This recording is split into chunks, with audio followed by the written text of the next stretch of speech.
نحمده ونستعينه ونستغفره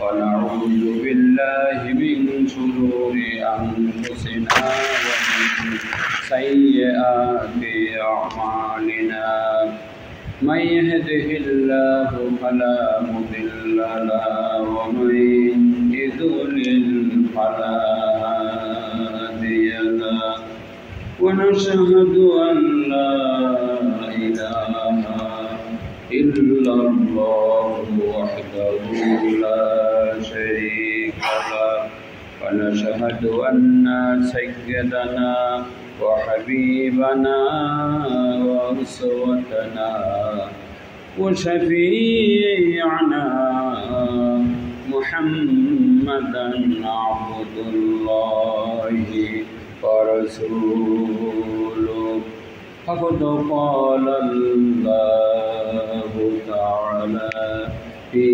كلامه المجيد وفرقانه الحميد পবিত্র সকালে মহান আল্লাহ তাআলা শানুহু সুবহানাহু ওয়া তাআলার এই শ্রেষ্ঠ বাণী তেলাওয়াত করার বড় সৌভাগ্যের বিষয়।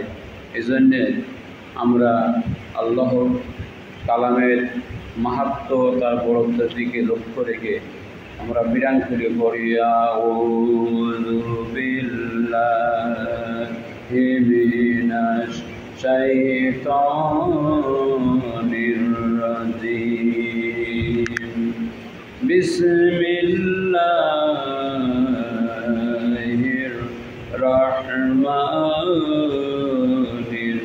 রহিম ওয়া মিম্মান খালাকনা উম্মাতুন ইয়াহদুনা বিল হক ওয়া বিহি ইয়াদিলুন والذين كذبوا بآياتنا سنستدرجهم من حيث لا يعلمون وأملي لهم إن كيدي متين صدق الله مولانا العظيم وقال رسول الله صلى الله عليه وسلم الدال على الخير كفاعله أو كما قال النبي صلى الله عليه وسلم بلغ العلا بكماله كشف الدجى بجماله সকলে পড়েন দুরুদে 4টা পুরস্কার 10টা রহমত হয় 10টা হাসানাত 10টা নেকি হয় ও মাহানু 10টা সাইয়্যাত 10টা গুনাহ মাফ হয় ও 10টা দারাজাত আল্লাহ 10টা সম্মান বৃদ্ধি করে আমলের রাজা হলো দুরুদ এজন্য পড়েন বালাগাল উলা বিকামালিহি কাশাফাদ দুজা বিজামালিহি হাসনাত জামিউ সালিহি সাল্লু আলাইহি ওয়া আলিহি বাতিল সে अपनी ओली आया समानिही इस वरन पर चुका हूँ इम्तिहान हमारा बलगल उला बिकमालिही कशफल दुजा बिजमालिही हसनत जमीअ खसालिही सल्लु আলাইহি ওয়া আলিহি সম্মানিত হাজিরিন আসসালামু আলাইকুম ওয়া রাহমাতুল্লাহি ওয়া বারাকাতুহু। আল্লাহ পাকের দরবারে শুকর ও গুজার হচ্ছে আহারে আমার নিজের এই চিন্তা ভাবনা ফিরে আসে আল্লাহ আমাদেরকে অনেক দিন পরে একত্রিত হয়ে পরস্পর সাক্ষাতের তৌফিক দিলেন। এটি আল্লাহ পাকের একান্ত দয়া। আমি এই চিন্তা করি সবসময় যে আমি কথা বলছি, এই কথা বলতে বলতেই আমি চলে যাব, অথবা 10 মিনিট পরে চলে যাব, শুনবেন হুজুর আর নেই। এইটাই আমাদের পরিচয়। এই তো কাল এক ভাই বলছে, হুজুর এইটা যদি মনে থাকে তার এই পাপের কথা মনে আসবে না। এই জন্য রসুল বলেছেন তোমরা বেশি বেশি মৌতের কথা স্মরণ করো। ভাই মৌত বেঁচে আছে, এটাই আল্লাহ একটা বিরাট করুণা, রহমত, এটা গনিমত। আজকে বেহেশতের বাগানে বসতে পেরেছি, অবশ্যই নিয়াত সই হলে আমার নাম ভারী হবে।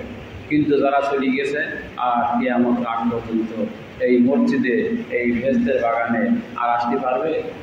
ইমামের তেলাওয়াত শুনতে পারবে? আল্লাহ সেই জন্যে সময়কে গনিমত মনে করা।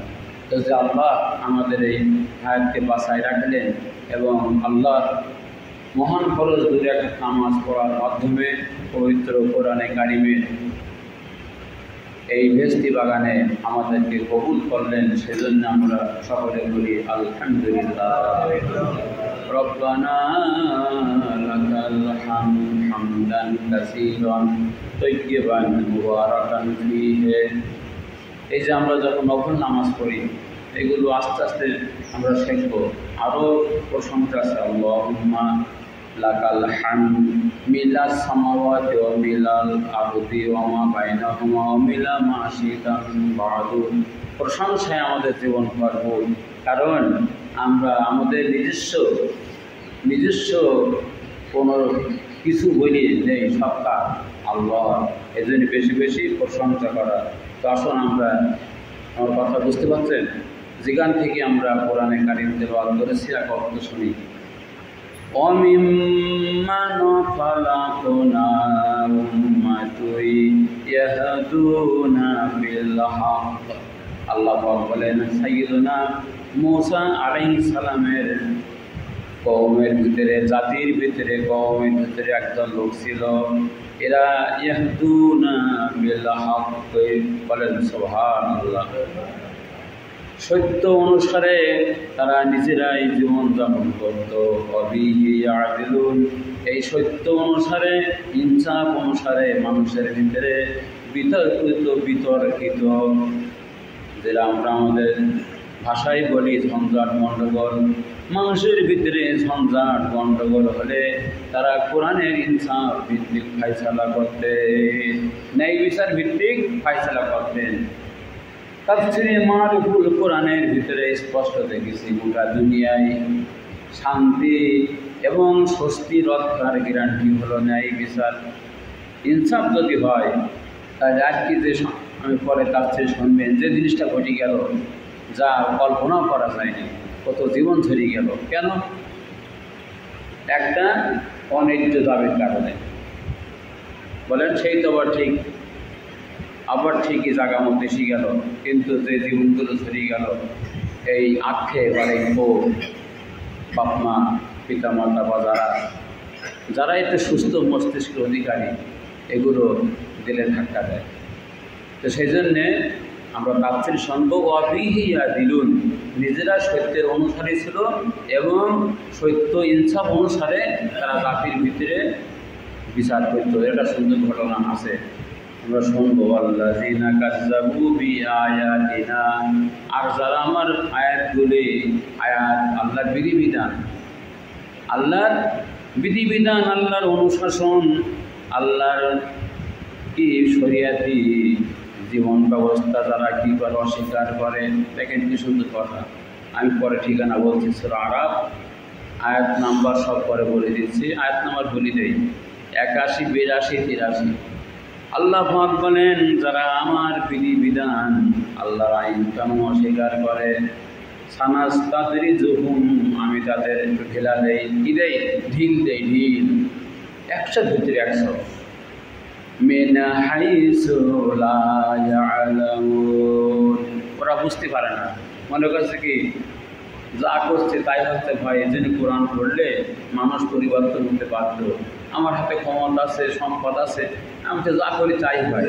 আসলে কি তাই? আল্লাহ বলছেন বুঝতেই পারে না। কুরআনে কারিমে অন্য জায়গায় আল্লাহ পাক বলেন, ইন্নামা নুমলি লাহুম লিয়াজদাদু ইসমা, তাদেরকে আমি যে সুযোগ দিয়েছি যাতে বেশি করে আরো বাড়াবাড়ি করতে পারে। বাড়াবাড়ি করলে কি বলে, যে বাড়ে সে ঝড়ে ভাঙে, তাই না? যে গাছ বেশি বাড়ে সে গাছ কি ঝড়ে ভাঙে। এই জন্য আমরা সব ভাই বাড়াবাড়ি করা থেকে দূরে থাকবো। আল্লাহ তৌফিক দেন, সকলে বলি আমিন। ওয়া উমলি লাহুম, মালিকের কথা। আর আমি উমলি লাহুম, তাদের একটু সুযোগ দেই। কি দেই? উমলি লাহুম, আমি তাদের সুযোগ দেই, তবে ইন্না কাইদি মাতিন, আমার কৌশল বড় মাতিন, শক্তিশালী। এগুলো আমরা ব্যাখ্যায় শুনবো। মানে আল্লাহ কৌশল, আল্লাহ অন্য জায়গায় বলেছেন, আইয়াতিয়াহুমুল আযাবু মিন হাইসু লা ইয়াশউরুন, আমার আযাব কোন পথে আসে মানুষ তা বুঝতেই পারে না। আমি আমার কথা বলি, আমরা কেউ অন্যায় করেছি, খুব ভালো ছিলাম, কিন্তু আমার অপরাধে আল্লাহ নারাজ হয়ে গেছে, এমন দিকটি এমন একটা আঘাত এসে গেল, সংসারও শেষ, জীবনও শেষ। হয় কিনা বলেন? এই জন্যে 24 ঘন্টা ইবনুল কাইয়্যিম রাহমাতুল্লাহ আলাইহি বলেছেন, দুই কারণে আল্লাহ পাওয়া যায়। তার একটা হলো 24 ঘন্টা আল্লাহ রহমতের মুখাপেক্ষি হওয়া। নিজের বলি কিচ্ছু নেই, ক্ষমতা বলেন, সম্পদ বলেন, জিরো। আল্লাহ যখন তখন কি, এগুলো মনে রাখতে হবে, যখন তখন তিনি হিরোকে জিরো করতে পারে, আবার জিরোকে হিরো বানাতে পারে। বলেন সুবহানাল্লাহ। তো আল্লাহ রাব্বুল আলামিন প্রায় 3খানা তাফসীর পড়লাম। অমিম্মান খালাকনা উম্মাতুই, আল্লাহ পাক বলেন মুসা নবীর উম্মতের ভিতরে এক দল ছিল। আল্লাহ অন্যত্র বলেছেন দল ছিল মোট 12টা। وَقَطَّعْنَاهُمْ اثْنَتَيْ عَشْرَةَ أُمَمًا أَسْبَاطًا أُمَمًا। আল্লাহ পাক বলেন মুসা নবীর কওমের ভিতরে মোট 12টি গোত্র ছিল। কয়টি? 12টি গোত্র। এর ভিতরে সব গোত্র সমান না, এর ভিতরে একটি গোত্র তারা খুব ভালো ছিল। যখন ফিরআউনের অত্যাচার নির্যাতন চরম পর্যায়ে চলে গেল, দিন রক্ষা করা, ইমানের পরে টিকে থাকা বড় কঠিন হয়ে গেল, তখন তারা তাফসীরে কুরতুবী ইবনে কাসির লেখছে ঘটনা, আল্লাহর কাছে দোয়া করলেন, আল্লাহ আমাদের জন্য এমন একটি নিরাপদ জায়গা বেছে দেন, যেখানে যেয়ে আমরা আপনাকে সলনা কি বন্দেগী করতে পারি, আপনাকে ডাকতে পারি, সমস্ত গুনাহ নাফরমানি থেকে বাঁচতে পারি। আমার ভাইরা, আল্লাহ পাক দোয়া কবুল করলেন। মজলুমের দোয়া কিন্তু ফেরত হয় না, ভালো করে বুঝি। আজকে যারা মজলুম, আল্লাহ সময় দেন, কিন্তু মজলুমের দোয়া আল্লাহ কোরআনে এবং হাদিস শরীফে বলেছেন, ইত্তাকি দাওয়াতাল মাজলুম ফাইন্না লাইসা বাইনাহা ওয়া বাইনাল্লাহি হিজাব। অবশ্যই তোমরা, এটা বুখারী হাদিস, মজলুমের বদদুয়া থেকে ফিরে থাকো, কারণ মজলুমের বদদুয়া আল্লাহর ভিতরে কোনো পার্টিশন থাকে না। অলাও বাধাহীন, যদিও একটু আমি দেরি কেন করি? ব্যাখ্যায় দেখলাম আল্লাহর বিশেষ রহস্য, হিকমত। বিশেষ হিকমতের কারণে আল্লাহ সাথে সাথে শাস্তি দেন না, তাই বলে আল্লাহ ছেড়িয়ে দেন না, নাউযুবিল্লাহ। সেজন্য কোরআনের কথা স্পষ্ট, মুসলিমকে ভয় করতে হবে। মুসলিমের দোয়া, এমনকি কোনো কাফেরও যদি মজলুম হয়, তারপরে অত্যাচার করা হয়, কাফেরের দোয়া কবুল হয়ে যায়। এই জন্য জুলুম করা যাবে না। একদম স্ত্রী থেকে শুরু করি সন্তান, এই মাসুম বাচ্চা শাসন করা যাবে, কিন্তু জুলুম করা যাবে না। আমার ভাইরা, এই কওমের দোয়া আল্লাহ কবুল করলেন। রব্বুল আলামিন একটি দূরবর্তী নিরাপদ জায়গায় নিয়ে গেলেন।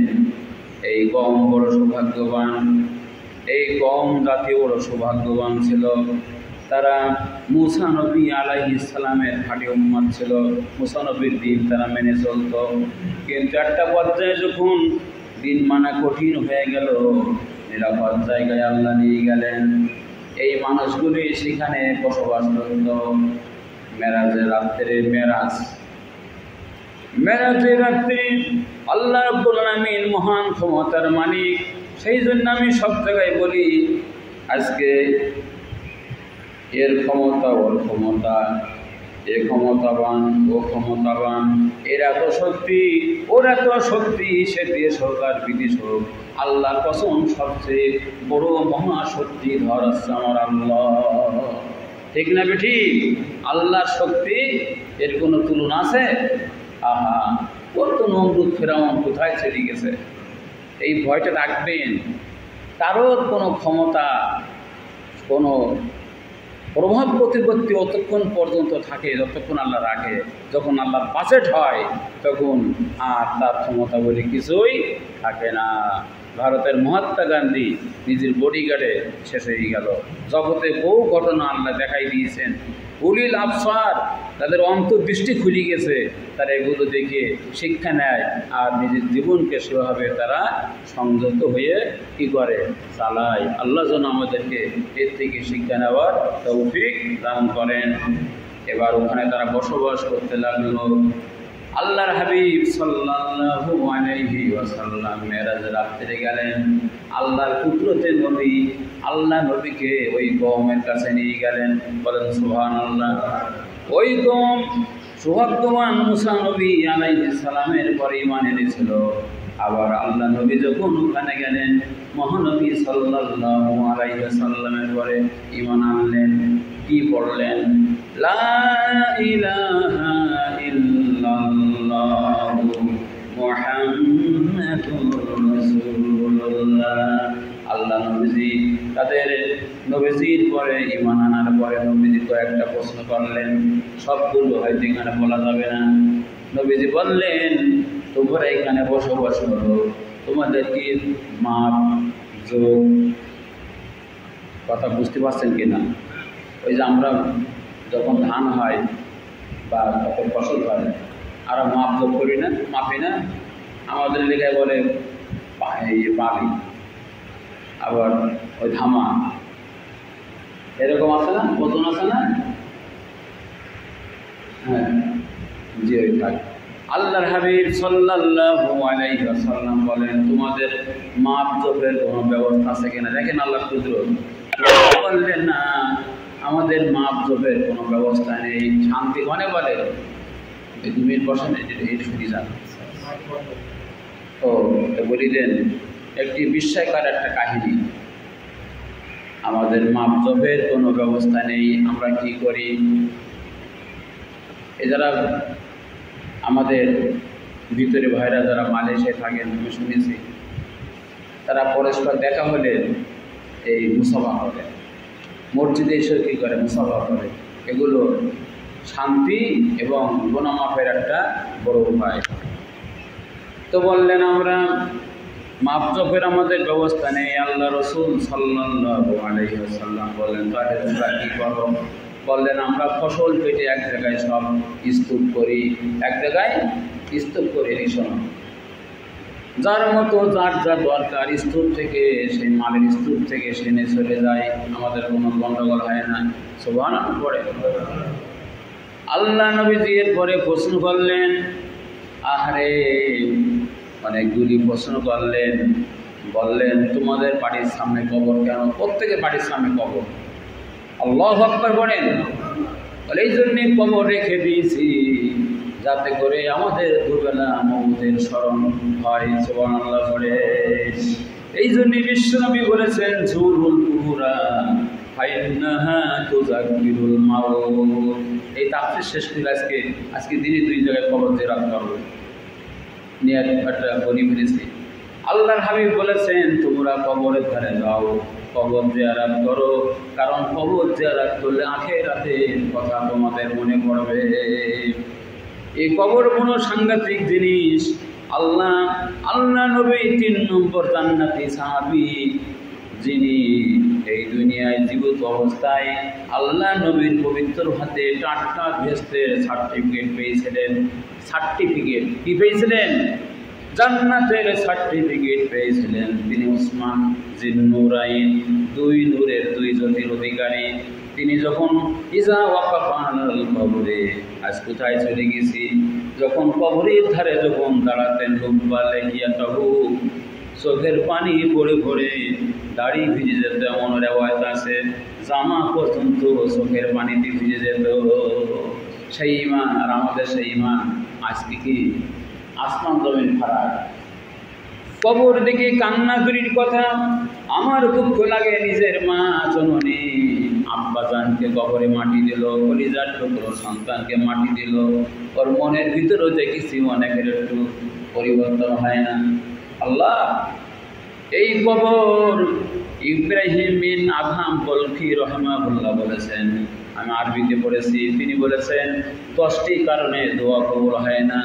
তোমরা তোমাদের আপনজন প্রিয়জনকে কবরে রাখো, কিন্তু এ চিন্তা করো না একটু পরে আমাকে কবরে আসা লাগবে। নাউজুবিল্লাহ বলেন।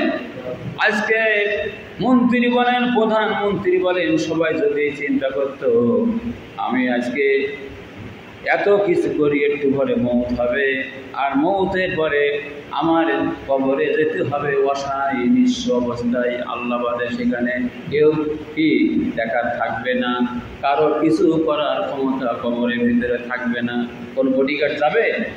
কেউ যাবে না। এই জন্যই ভাই আমার, যারা মৌতকে বেশি বেশি স্মরণ করে, আল্লাহ আল্লাহ দোয়া করেন। আমার এই চিন্তার ফিরাই বাসায় বলি আমি চলে যাচ্ছি, আর বলো না আসতে পারি, বাসায় বলবেন, ওদের মন নরম হবে। কি হতে পারে কি না, এমন জাঙ্গির কুইজ চলে যাবে 30 তারিখে, কাল বিকির বলছি, বলছে হুজুর ছাড় কিছু নসিহত করেন। 100 বার সাহাবা কিরাম রাদিয়াল্লাহু তাআলা আনহুম আজমাইন দিনের জান্নাতি বাণী বলা শেষ হবে না। যখন দুইজন সাহাবী এমন ছিলেন, যখনই একজন থেকে আর একজন আলাদা হয়ে যেতেন, তখন সূরা আসর পড়ে তারপরে বিদায় নিলেন। সূরা আসর, আল্লাহ সময়ের কসম করেছে, এই সময় যখন তখন শেষ হতে পারে বলেন। সেই জন্য আল্লাহ এখানে আরো অনেক কথা রয়েছে, আমি শেষ করতে পারবো না। আল্লাহর হাবিব সাল্লাল্লাহু আলাইহি ওয়াসাল্লাম এভাবে তাদের প্রশ্ন করে নবীজি সেখান থেকে চলে আসলেন। এটা বিস্তারিত বিবরণ আমরা পরে শুনবো, সামনে অনেক কথা আছে। আল্লাহর হাবিব সাল্লাল্লাহু আলাইহি ওয়াসাল্লাম চলে আসলেন এবং এই লোকটি ওই লোকগুলি ওখানে থেকে গেলেন। অবশ্য ইবনে কাসির রাহিমাহুল্লাহ বলেছেন এটা বড় বিস্ময়কর কাহিনী, তবে তিনি খণ্ডন করেননি। আর তাফসীর কুরতুবী রাহিমাহুল্লাহ বলেছেন এটার বর্ণনা সঠিক না, তবে এটা হচ্ছে তাফসীরের বলে মুখতালাফি জিনিস, মানে এগুলো হচ্ছে কি আল্লাহ তাআলার কুদরতি বিষয়, আধ্যাত্মিক বিষয় আছে, অনেক বিষয় কেউ জানে কেউ জানে না। এই জন্যে এগুলো আমাদের ঈমান তৈরিতে সাহায্য করে। আমরা যখন বিপদে পড়ি, আমি তো বলিস আল্লাহ, স্পষ্ট বলতে আল্লাহর কাছে বলিস আল্লাহ, যখন আমি এই সমাজে হকের পরে, দিনের পরে, ঈমানের পরে আমার জন্য থাকা কঠিন হয়ে যাবে, আপনি দয়া করে আমাকে নিয়ে চলে যাবেন। মৃত্যু হচ্ছে মুমিনের হাদিয়া বলেন। আল্লাহর হাবিব বলেছেন পাপের তাতুন ফি আল্লাহ হায়াতুন ফি তাআতিল্লাহ খায়রুম মিন হায়াতিন ফি মাসিয়াতিল্লাহ। আল্লাহর হাবিব বলেন পাপের জিন্দেগিতে বসবাস করার চেয়ে ঈমান নিয়ে মৃত্যুবরণ হাজার ভালো। সুবহানাল্লাহ। সেই জন্য পাপের জীবন থেকে আল্লাহর ওলি কারা? রাসূলুল্লাহ বলেছেন, আল্লাহর ওলির পরিচয় দিয়েছেন ইত্তাকি মাহারিমাল্লাহ তাকুন আবুদান নাস। কোরআন শরীফে আছে যে ব্যক্তি ছলনা বা যে ব্যক্তি গুনাহ থেকে মুক্ত থাকে সে ব্যক্তি আল্লাহর ওলি হয়ে যায়। আজকে সমাজে এই জানাজায় বলছিলাম গুনাহ কি তাও বোঝে না, গুনাহ বোঝে না। সবচেয়ে বড় গুনাহ জানাজায় কি বলছিলাম? নামাজ ত্যাগ করা। কটা পরিবারে নামাজ পড়ে? বিভিন্ন দোকানে আমি খোঁজ নেই, আমি জানি পাকা নামাজি, বিশাল দাড়ি। আহারে আমার ভাইয়েরা খোঁজ নেই দেখি নামাজ পড়ে না, ম্যাক্সিমাম লোক নামাজ পড়ে না। আবার আমরা কি করি, আমরা হাজারো অন্যায় করি। এই জন্যে সরকারের তো দোষ, উভয়ের দোষ আছে, কিন্তু দোষ আমাদেরও আছে। অন্যায়ের প্রতিবাদ না করা বড় গুনাহ। আল্লাহর হাবিব বলেছেন সাল্লাল্লাহু আলাইহি ওয়াসাল্লাম যে কোরআনে কারিমও আছে, খুব ভালো করে মূল কথাগুলো বুঝি, মানে পাপ তো বুঝি না। কুনতুম খায়রা উম্মাতিন উখরিজাত লিন-নাস তা'মুরুনা বিল মা'রুফি ওয়া তানহাউনা আনিল মুনকার। ইসলাম দুই ভাগে ভাগ। একটা হলো যেমন ভালো কাজ করবেন, ভালো কাজ করতে আদেশ করবেন, পাশাপাশি অন্যায় কাজ করবেন না, অন্যায় করতেও দেওয়া যাবে না। কুরআনে সূরা বাকারা হাফেজ সাহেব আছে, লা তাজলিমুনা ওয়া লা তুজলামুন। আমি দলিল বাদে কথা বললে আমাকে ধরবেন। আল্লাহ পাক বলেন জুলুম করো না, জুলুম করতেও দেওয়া যাবে না। লা দরারা ওয়া লা দিরারা ফিল ইসলাম। কারোর ক্ষতি যেমন করা যাবে না, ক্ষতি করতেও দেওয়া যাবে না। এর হাদিস শরীফ। তাহলে সমাজে জুলুম চলে, কয়জন আমরা পথে নেমে প্রতিবাদ করি? প্রতিবাদ করি? নবীজি বলেছেন বুখারীতে, সত্যি থাকলে সত্যি দিয়ে প্রতিবাদ করো, অন্তত না পারলেও জবান দিয়ে প্রতিবাদ করো। একটা অন্যায় ভাই মানুষ, এখানে দলমত নেই। আমি অন্যায় করলো, আপনাদের অজীব হলো প্রতিবাদ করা। আজকে এই বড় গুনাহ সমাজে চারিদিকে ছড়াই পড়েছে। নবীজি বলেছেন যখন সমাজের ভিতরে ন্যায়ের আদেশ আর অন্যায়ের প্রতিবাদ বন্ধ হয়ে যায়, তখন আল্লাহর পক্ষ থেকে আযাব বাজের হয়ে যায়, রোগের গোড়া বের করতে হবে। আবার আল্লাহর হাবিব বলেছেন কাযালিকা কামা তাকুনুনা কাযালিকা সায়ুআম্মারুন। তোমরা যেমন হবে তোমাদের শাসক তেমন হবে। মানুষ যদি, দেশের লোকেরা যদি মুত্তাকি হয়, আল্লাহওয়ালা হয়, আল্লাহওয়ালা রব্বুল আলামিন আল্লাহওয়ালা শাসক বানিয়ে দিবেন। এই জন্য আমরা কোরআনের তাফসীর কেন শুনছি? আমরা পরিবর্তন হই ভাই। কবরের ভিতরে কিন্তু কোনো দলমত চলবে না। আমি এই কথা স্পষ্ট বলেছি, আপনাদের বলছি, কে জামাত ইসলামকে তাবলীগ করে এইটা তার পরিচয়ের গ্যারান্টি না। পরিচয়ের গ্যারান্টি হলো লোকটা খাঁটি মুসলমান কিনা, আল্লাহর খাঁটি কি, আল্লাহর হুকুম ঠিক মতো মানে কিনা, বলেন আল্লাহর ঠিক মতো গোলামি করে কিনা, এইটা হচ্ছে বড় পরিচয়। আমি তাবলীগ করে বলে মুক্তি পাবো গ্যারান্টি নেই, জামাত ইসলাম করি বলে মুক্তি পাবো গ্যারান্টি নেই। আমার ঈমান যদি খাঁটি না হয় আর আমল যদি সহি না হয়, আমাকে কেউ বসাতে পারবে না। আল্লাহ, সেজন্যে আসুন আমরা পরবর্তী আয়াতে গেলাম।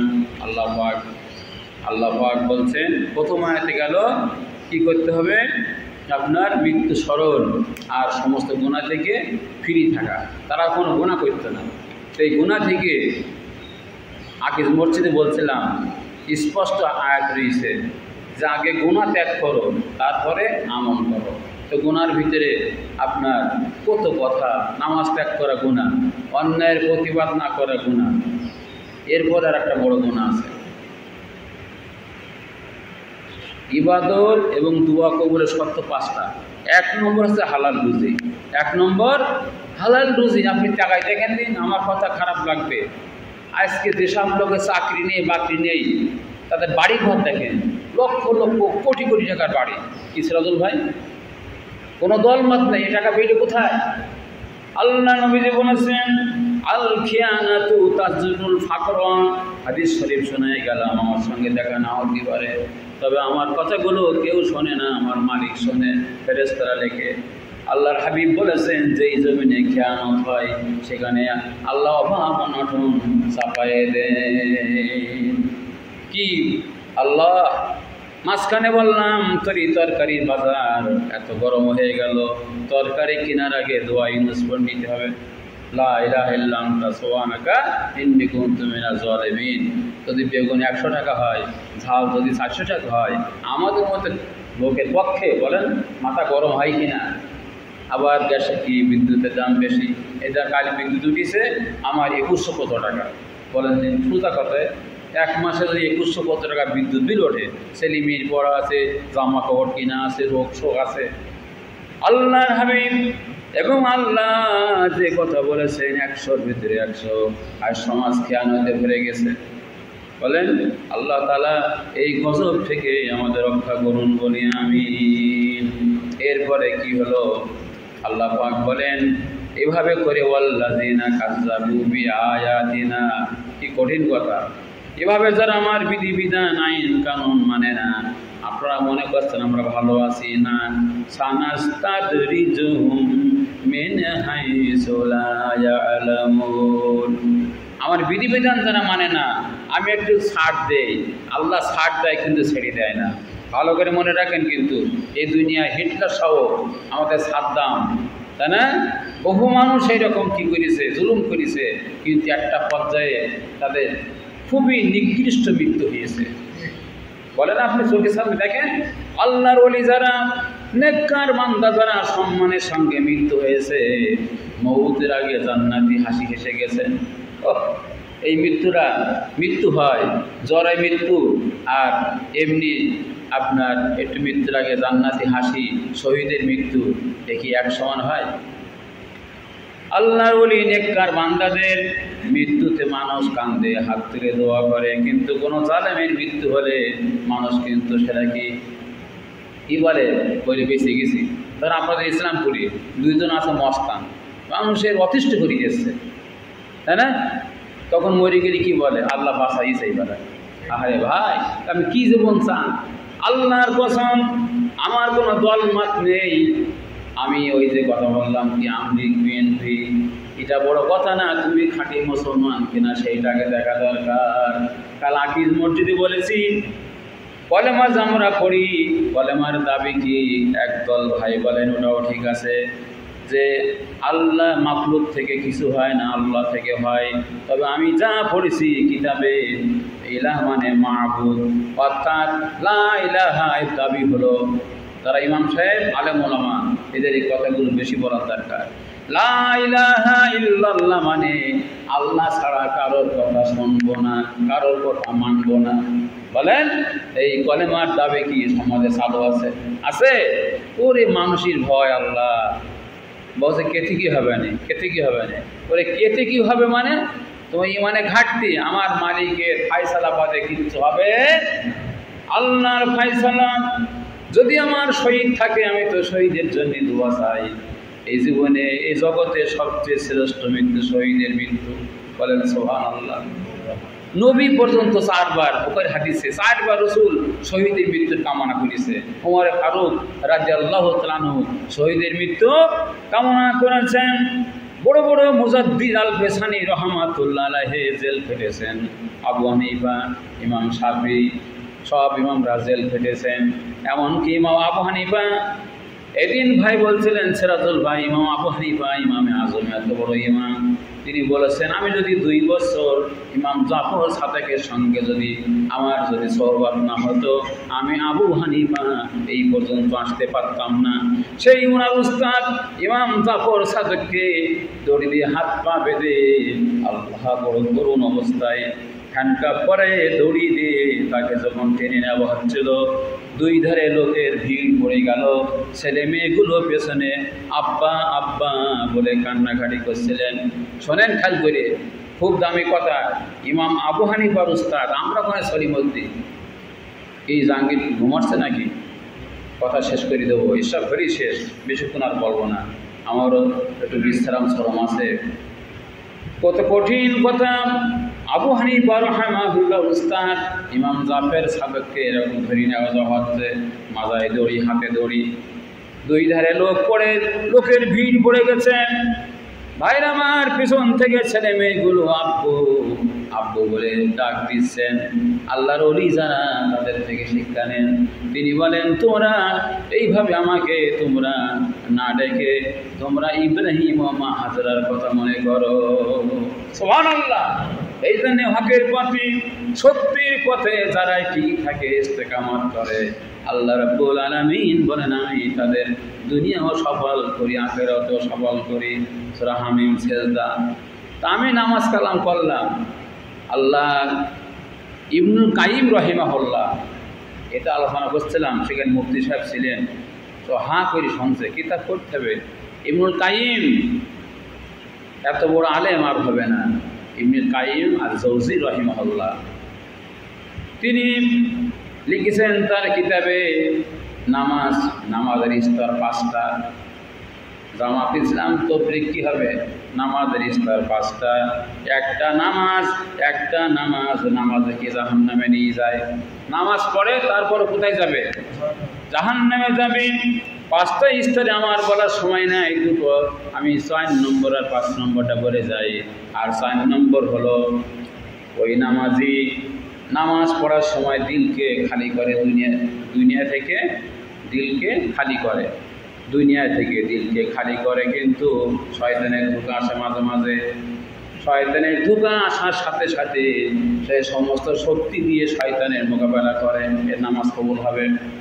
আরেকটি নামাজ তাফসিরে মারিফুল কোরআনে লিখেছে, এরকম নামাজ ছিল একান্ত আল্লাহর ওলি ছাড়া হাজারে লাখে পাওয়া মুশকিল। আহারে সেই নামাজ হলো তার দিলটা আল্লাহর কুদরতি হাতে উঠায় দেয়। একে বলে হুজুরি কলব। হুজুরের কলব। এইসব কিছু যদি অর্জন করতে না পারি, 2 রাকাত নামাজ পড়লেন, ইমানদার কারে বলে? ইমানের কিছু আলামত আছে। 2 রাকাত নামাজ সব সময় দরকার নেই, যদি মাঝে মাঝে এমন 2 রাকাত নামাজ হয় এই নামাজের শুরু থেকে শেষ পর্যন্ত দুনিয়ার কোনো চিন্তা আসে নাই, আল্লাহর প্রেমে পাগল হয়ে নামাজ পড়েছে, বুঝতে হবে লোকের ভিতরে ইমান এসে গেছে। এখন এই ইমানের দেখান লোক মুসার যত তাবলিগ করি, জামাত ইসলাম করি, ভাইরা আমার ইমানের ভাটা। সেই জন্য বেশি বেশি এই কোরআনের বাণী শুনতে হবে।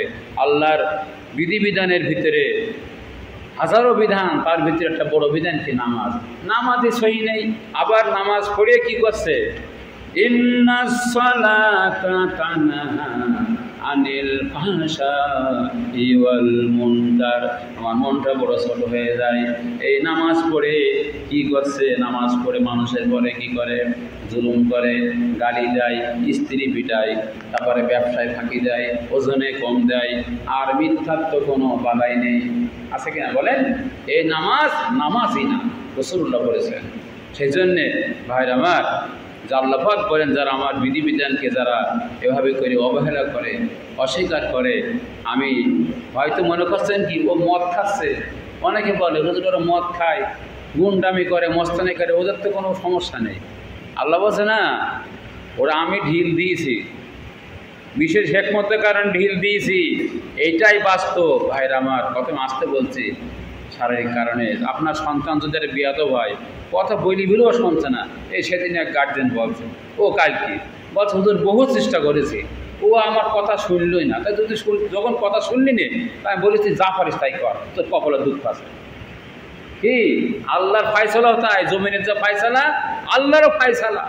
আল্লাহর বিচার লাগে না, কিন্তু আল্লাহ বিচার কেন করবেন? জমিনে বিচারের ফায়সালা আছে, তাই বিচার করবেন। আল্লাহর বিচার লাগে? আল্লাহ সব জানছে না কিরা কি অপরাধী? হ্যাঁ আমার ভাইরা, সেজন্যে আল্লাহ ছাড় দিয়েছেন বলে আমি কথা শেষ করে দিলাম। বিনয়ের সাথে বলি, আমার জন্য দোয়া করেন। আল্লাহ সুযোগ দিয়েছি বলে আমরা যা খুশি তাই করবো না। যা খুশি তাই মানে কি? নামাজ কালাম যেমন করব, অন্যায়ের প্রতিবাদ করা লাগবে, যেই হোক না কেন। জুলুম করলে ছাড় হবে না, তার বিরুদ্ধে কথা বলাই লাগবে, এটা ইমানের দাবি। রাসূল বলেছেন, যদি তুমি জুলুমের প্রতিবাদ না করো, ওই জালেম দিয়ে আল্লাহ তোমার একদিন পিটাবে।